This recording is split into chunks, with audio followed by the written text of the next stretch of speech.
நாம கோயிலுக்கு போறோம், சாமி கிட்ட வரம் கேட்கிறோம், குண்டியில காணிக்க போடுறோம். இத போய் சாமி கிட்ட பணம் கொடுத்து அவன் வரம் வாங்குறதும் சொல்ல முடியுமா?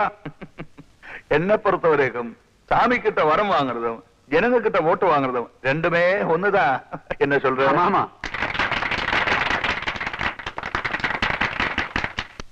டாடி ஒரு நிமிஷம். என்னாச்சு? அசோக்க கொண்டுட்டோம். ஆனா டிஎஸ்பி என்ன துரத்திக்கிட்டு வந்துகிட்டு இருக்கான்.